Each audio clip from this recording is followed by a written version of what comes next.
Hello दोस्तों, क्या हाल है आपके। आज के इस वीडियो में हम बात करने वाले हैं कि आप किसी भी एंट्रेंस एग्ज़ाम को प्रिपेयर करने के लिए अपनी पढ़ाई अच्छे तरीके से कैसे करें। इन्हीं सब चीज़ों की टिप्स एंड ट्रिक्स के बारे में जानेंगे कि एंट्रेंस एग्ज़ाम को प्रिपेयर करने की स्ट्रेटेजी क्या होती है या एफिशिएंट तरीका क्या होता है किसी भी एंट्रेंस एग्ज़ाम को प्रिपेयर करने का।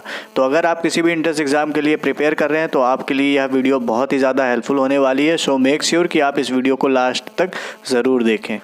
तो सबसे पहली और सबसे इम्पॉर्टेंट बात यह है कि अगर आप किसी भी एंट्रेंस एग्ज़ाम के लिए प्रिपेयर कर रहे हो तो आपको उसका लेवल पता होना चाहिए कि उसके जो क्वेश्चंस बनते हैं वो हार्ड बनते हैं, मॉडरेट लेवल बनते हैं या इजी क्वेश्चंस बनते हैं। अब ये सारी चीज़ें आप कैसे पता करोगे।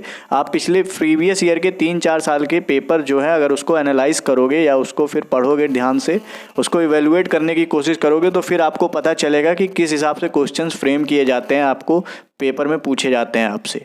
अगर आप प्रीवियस ईयर के पेपर को गो थ्रू करोगे तो आपको एक ब्रीफ आइडिया मिलेगा कि आप जिस भी एंट्रेंस एग्ज़ाम के लिए प्रिपेयर कर रहे हो उसमें किस हिसाब से क्वेश्चंस पूछे जाते हैं और आपको अपनी पढ़ाई किस हिसाब से रखनी। अब आप जिस भी एंट्रेंस एग्ज़ाम के लिए प्रिपेयर कर रहे हो उसकी हार्डनेस या लेवल पता करने के बाद आपके पास जो दूसरी इंपॉर्टेंट चीज़ बचती है वो है आपको देखना है कि आपके पास कितना टाइम है। किसी भी एंट्रेंस एग्ज़ाम के लिए आप प्रिपेयर कर रहे हो, जिस भी एंट्रेंस एग्ज़ाम के लिए आप प्रिपेयर कर रहे हो आपको देखना है उसके लिए आपके पास कितना टाइम है। अगर आपके पास सारे टॉपिक्स कवर करने का सफिशिएंट टाइम है देन आप सारे टॉपिक्स के लिए जा सकते हो। बट अगर आपके पास उतना टाइम नहीं है कि मतलब आप सोच रहे हो कि अब मेरे पास बहुत ज़्यादा टाइम नहीं बचा, अगर मैं सारे टॉपिक्स को दूंगा तो मेरी तैयारी अच्छे से नहीं हो पाएगी, देन आपको एक इंपॉर्टेंट चीज़ करनी है। आपको करना क्या है कि आपको पेपर एनालाइज करना है दोबारा से और देखना है कि पेपर में कौन से पोर्शन से मैक्सिमम ऑफ क्वेश्चंस कवर किए जाते हैं पेपर में, कि मतलब कौन से टॉपिक से कौन से यूनिट से ज़्यादा क्वेश्चंस पूछे जाते हैं वो आपको पॉइंट आउट करना है। एक अलग नोट्स में बनाने हैं, उन चैप्टर्स को एक अलग से लिखना है और उन चैप्टर्स को आपको पहले करना है।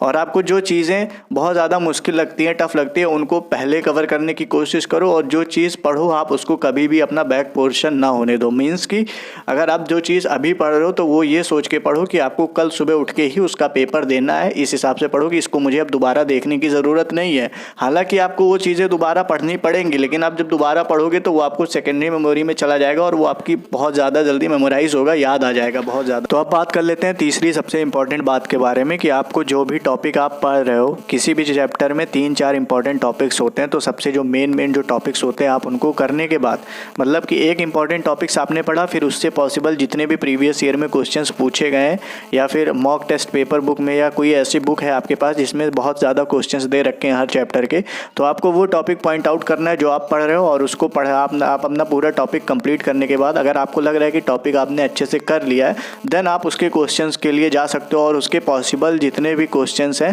ज़्यादा से ज़्यादा क्वेश्चन करने की कोशिश करो। और कोई डाउट आता है तो पहले आप उसको खुद से करने की कोशिश करो, फिर कहीं उसका सोल्यूशन ढूंढने की कोशिश करो।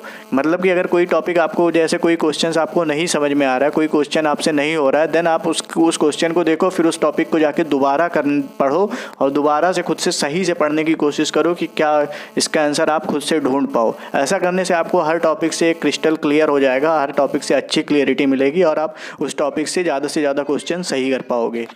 तो अब बात कर लेते हैं एंट्रेंस एग्ज़ाम के लिए सबसे ज़रूरी जो बात होती है वो होती है किसी भी टॉपिक को लेके रिवीजन का। अगर आप कोई भी टॉपिक आज पढ़ रहे हो तो उसका 2 दिन बाद आपको रिवीजन करना ज़रूरी है। और जैसे जैसे दिन बढ़ते जाएंगे, जैसे आज आपने पढ़ा 2 दिन बाद उसका रिवीजन किया, फिर आपने अगला टॉपिक पढ़ा, फिर 3 दिन बाद आपने जितना सारा कुछ पढ़ा सबका रिवीजन करना ज़रूरी है। ऐसे करके एक हफ्ते में आपने जितनी चीज़ें पढ़ी हर हफ्ते के लास्ट में आपको पूरा रिवीजन करना ज़रूरी है। और वो रिवीजन रेगुलर होना चाहिए कि जैसे कि आप पढ़ाई आपकी रेगुलर चलती है वैसे हर चीज़ का रिवीजन आपको जब तक आप पेपर नहीं दे लेते तो आपको रिवीजन करना पड़ेगा। जितना ज़्यादा आप रिवीजन करोगे उतनी जल्दी चीज़ों को रिकॉल कर पाओगे। मतलब कि क्वेश्चन देखते ही आपको रिफ्लेक्ट करेगा आंसर उसका, वो चीज़ें आप उतनी जल्दी याद कर पाओगे, उतनी जल्दी आपके दिमाग में आएंगी। तो मेक श्योर कि आप कोई भी टॉपिक जो पढ़ रहे हो तो उसको ज़्यादा से ज़्यादा रिवीजन करो और रिवीजन बहुत ज़्यादा इंपॉर्टेंट है। तो अब बात कर लेते हैं लास्ट चीज़ के बारे में कि अगर आपके पास बहुत ज़्यादा टाइम नहीं है तो आपके पास जितना टाइम है उतने टॉपिक्स कवर करो और उन टॉपिक्स के क्वेश्चन करने की कोशिश करो। और फिर जब आप कोई पेपर को सॉल्व कर रहे हो तो जो टॉपिक पढ़ा है आपने, आप उन्हीं टॉपिक्स के क्वेश्चन सही करो और आपके पढ़े हुए टॉपिक्स के क्वेश्चन गलत नहीं होने चाहिए, क्योंकि आपने जो पढ़ा ही नहीं है उसका टेंशन लेने की कोई ज़रूरत नहीं, क्योंकि जो चीज़ आपने पढ़ी नहीं है वो कहाँ से आप सही कर पाओगे। तो आपको ध्यान क्या देना है कि आपने जो पढ़ा है, जिस चीज़ को टाइम दिया उस चीज़ को अच्छे से पढ़ो और जिस चीज़ को आपने टाइम दिया उस चीज़ से क्वेश्चन गलत नहीं होने चाहिए, क्योंकि जिस चीज़ को आप टाइम दे रहे हो, जिस चीज़ के ऊपर आप मेहनत कर रहे हो वो गलत हो रही है तो आपका पढ़ने का फ़ायदा ही क्या हुआ फिर। तो होपफुली ये वीडियो आपके लिए थोड़ी बहुत हेल्पफुल रही होगी। अगर आप ये सारी चीज़ें एक साथ करोगे और अपनी स्ट्रेटेजी बना के पढ़ोगे तो आपकी तैयारी बहुत ज़्यादा अच्छी हो पाएगी और आप एंट्रेंस एग्ज़ाम में अच्छे से अच्छा स्कोर कर पाओगे। अगर आपको प्रीवियस ईयर के पेपर चाहिए तो आप हमारे टेलीग्राम चैनल को ज्वाइन कर सकते हैं, जिसका नाम या फिर लिंक डिस्क्रिप्शन में दे रखी है। Thank you.